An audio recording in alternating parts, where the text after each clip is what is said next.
Sa unang pagbagsak ng ngibi, parang huminto ang oras. Pero sa likod ng katahimikan ay may kwento ng laban at pag-asa. Sa gitna ng lamig, mas malinaw kong nakikita ang sarili ko. Matibay, mas malakas, determinado, at mas marunong lumaban. Ito ang buhay OFW.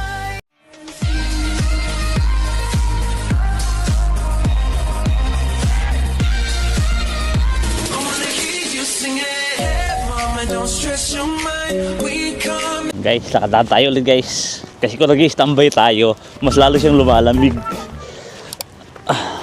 Gusto ko sana manood, naglalaro yung mga bata. Puti. Nagpapa-slide, nag-slide sila. Kaya lang putik. Ang lamig, hindi ako makatagal. So kailangan natin maglakad-lakad. Guys, dito pala pag dapat naka-winter shoes kayo kasi madulas yung snow minsan, lalo pag nanigas na siya.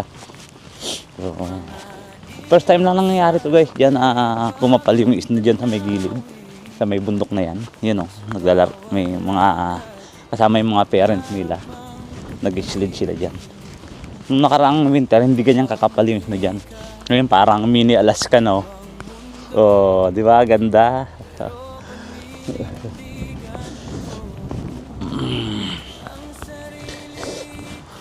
Medyo malamig siya guys, pero kaya rin natin to hanggang mag-walking lang tayo.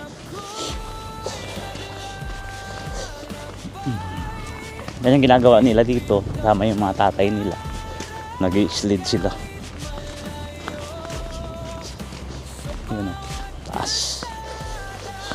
So wala kang makikitang green ngayon dahil puro white snow. So ngayon talagang pinakasentro ng winter. Piniginaw na ako.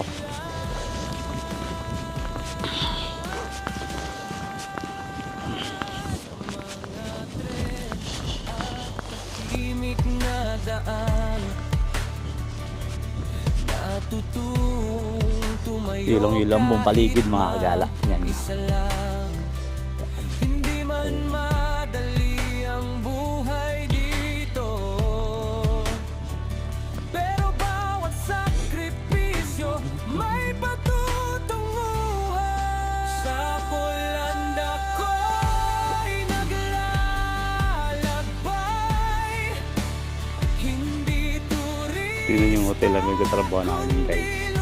Yung bubong na yelo na. Sa lamig ng gabi, may pag-asa. Ang kagandahan lang dito guys, may nag-i-script lagi ng kalsada.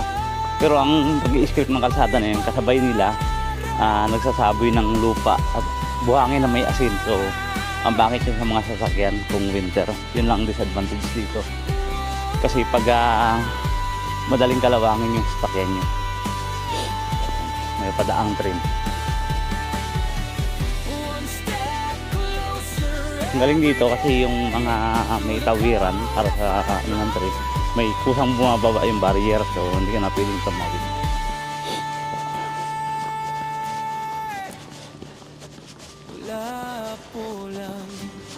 Ang lamig guys. Pauwi na rin ako, siguro mga 30 minutes walking lang muna tayo ngayon kasi sobrang lamig. Mas malamig dito guys kung di ba nag-snow kahapon tapos ngayon malamig siya. Pero kung nag-i-snow lang siya, yun maganda yun sana. Hindi malamig yung ganong klase. So, kita nyo guys, ganda ng paligid, napakalinis, tahimik. May araw siya guys ha, pero malamig. Yan, yung sinasabi kanina na automatic yung magbababa yung barrier pagkadaan. Walang taong nag-ooperate ng train. Nasa oras yan ang idadaan. Dito yata ang gagaling. Mga ilaw sa gabi, bagong tanawin. Sa bawat lakad, pangarap ang kapiling. Ibang wika, ibang mundo, mga biyahe ng malayuan. pero paninindigan ko tuloy niya parang bullet rin. ang sarili ko. Pag doon na yan sa pangalawang station, mas mabibilis siya ng bibilis.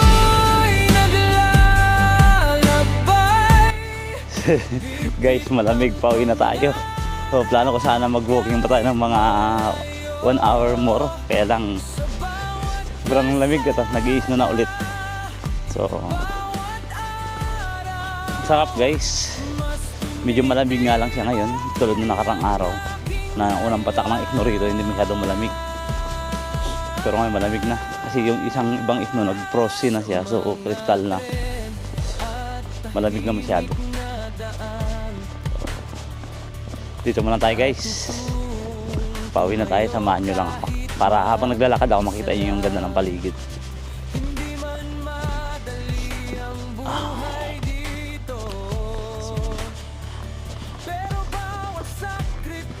Hi guys, dito na tayo sa bahay. So, tatapusin ko na yung vlog natin. Papasok na tayo, masyadong malamig at magiinom na tayo ng mainit na kape.